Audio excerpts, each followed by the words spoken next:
This episode is brought to you by Shopify. Upgrade your business with Shopify, home of the #1 checkout on the planet. Shop Pay boosts conversions up to 50%, meaning fewer carts going abandoned and more sales going cha-ching. So if you're into growing your business, get a commerce platform that's ready to sell wherever your customers are. Visit shopify.com to upgrade your selling today. This episode is brought to you by Ring cameras and doorbells. A lot happens while you're away from home. That's why Ring makes it easy to check in from anywhere. Whether you're saying hi to an unexpected guest, making sure those packages are safe, or keeping your pets company while you're out grabbing groceries. It's all a few taps away, right from your phone. Be there with Ring. Explore cameras, doorbells, alarm kits, and more right now at ring.com. This is Optimal Finance Daily. Best retirement advice from retirees. 8 tips from an 80-year-old who has more savings now than when he first retired, by Bud Hebeler with newretirement.com. And I'm your host and personal finance enthusiast, Diana Merriam. We're going to jump right into today's post as we optimize your life. Best retirement advice from retirees. 8 tips from an 80-year-old who has more savings now than when he first retired, by Bud Hebeler with newretirement.com. Like many older people, I'm spending some time working on revising our wills. Many find that what they thought would be left to heirs has been depleted and now they're financially distressed. A smaller number find that they have more than projected in plans made much earlier. We are one of the latter.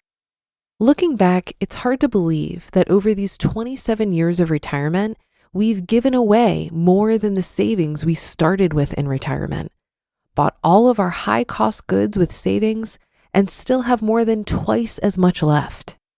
Einstein was right.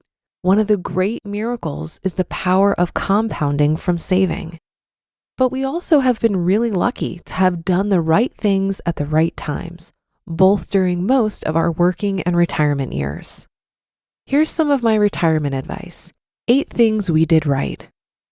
Number 1, living life based on lessons from the Great Depression. Being brought up in the Great Depression, followed by the war years where national savings rates were almost 5 times current levels, taught us to live below our means, something that seems to have escaped many today. Younger generations are truly living beyond their means by relying on debt to finance almost everything they buy in hopes that future wages will be able to cover the debt costs. Number 2, professional advice made a difference. I give large credit to the professional retirement advice I had when still working with regards to investments, specifically to buy low-cost index funds and actual bonds, not bond funds, for our fixed income allocations, and make a financial plan to determine how much we should save. Number 3, bonds and bond ladders were particularly good strategies. One of the odd things I did that was consistent with the professional retirement advice, but not specifically recommended, was to buy savings bonds for much of the bond portion. Back then, savings bonds were paying around 2 to 3% coupon plus whatever was the annual inflation rate. And unlike other bonds, they benefited from both deferred taxes and inflation adjustments. After I converted my company's 401k to a Roth IRA, I bought laddered Treasury inflation protected TIPS bonds so that our bonds would not have any tax, and the laddering was such that a bond matured every year of our retirement, as do our savings bonds. Number 4, less conservative stock allocations were a good idea. I chose to modify the common stock allocation rule when I was young. Years ago, it was common to use a formula of 100 minus your age as the recommended percentage to hold in equities, stock, and investment real estate. It was recommended that the rest be in fixed income, bonds, CDs, and money markets. I chose to modify the common stock allocation rule when I was young. Instead, I used a target allocation percentage each year for our stock fund allocation of 105, not the then traditional 100, less my wife's age because she's younger. In the year when she was 40, our stock allocation target was 65%, while at 70, it was 35%. Number 5, be careful with rebalancing. I also decided not to do any reallocation unless the allocation got more than 5% off target. This really helped in the stock boom years and did not hurt me badly when prices fell. Another plus was that I only had to rebalance about every other year. I spend very little time working with investments. Number 6, allocations in our 80s. Now that we're in our 80s, our allocation rule has changed to a constant target of 30% plus or minus 5%. We still need to be conservative because my wife could live 20 more years, considering that she's in good health and has long-lived ancestors. Further, either of us could face expensive long-term care. I'm not optimistic about the economic future the U.S. faces, considering the exponential growth of government debt exacerbated by the aging of our population, with proportionately fewer workers to pay the growing healthcare costs of the elderly on welfare. Number 7, watch inflation. Although the majority of our fixed income has inflation adjustments, I still expect that in the long run, stocks should produce better returns than bonds in an inflationary environment. And although dividends will be subject to ordinary income tax rates for the funds in taxable accounts, the growth will benefit from lower capital gains rates. Better yet, on death, their cost basis will be marked up to the values at death, so there will be no capital gains tax. At the same time, our investments were growing due to compounding and lower tax rates. Inflation was compounding too, so our investments are worth only half as much now as they were in the year I retired if measured in dollar values at retirement. Mom and pop retirement planning over the kitchen table often fails to recognize that inflation compounds and severely restricts spending capability when you're in your golden years, a time when dental and medical bills grow much larger. And number 8, plan seriously, be conservative, and stress-free. I strongly urge people to do serious retirement financial planning with conservative inputs. The future will not turn out the way we may expect because we don't know how long we will live, much less what the rates will be for taxes, returns, and inflation. But the ability to be financially stress-free in retirement may turn out to be one of the biggest blessings you can have.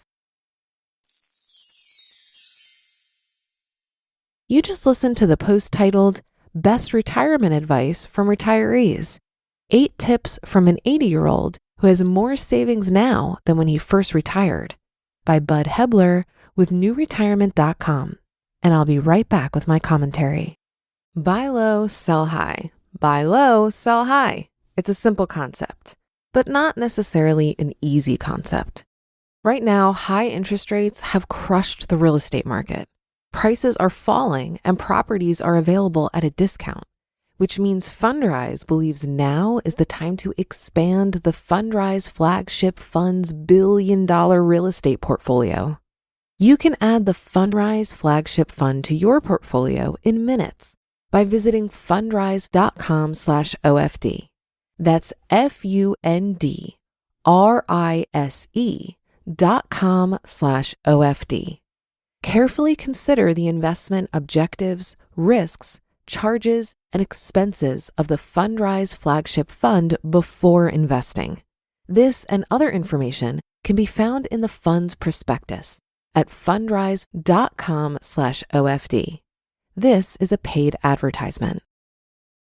This episode is brought to you by Shopify. Upgrade your business with Shopify, home of the #1 checkout on the planet. Shop Pay boosts conversions up to 50%, meaning fewer carts going abandoned and more sales going cha-ching. So if you're into growing your business, get a commerce platform that's ready to sell wherever your customers are. Visit shopify.com to upgrade your selling today.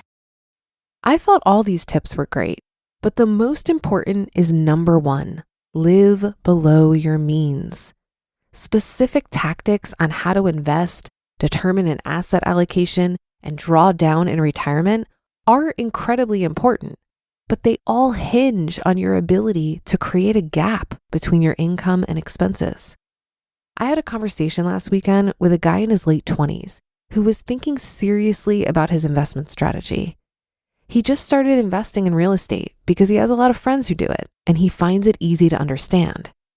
But he asked me about investing in the stock market as he hasn't been able to wrap his head around it. He sheepishly told me that he opened a Roth IRA, but he wasn't sure what he chose to invest in or if that money was invested at all. But then he also shared that he lives well below his means. He went through a period of time where he learned to enjoy just $100 of discretionary spending per month, and he's carried that with him as his income increased. He hasn't let lifestyle creep take hold of his money, which from my perspective means he already won the game and he should be very proud of that. I pointed out to him that 90% of good money management and wealth building is learning to live below your means and increase the gap between your income and expenses. Yes, you need to deploy the gap through investing, but this is absolutely the easiest part. 1 or 2 books solves this issue for most people, and I highly recommended that he read The Simple Path to Wealth by J.L. Collins. And that will do it for today. Have a great day and start to your weekend. Thank you for listening, and I'll be back here reading to you tomorrow, where your optimal life awaits.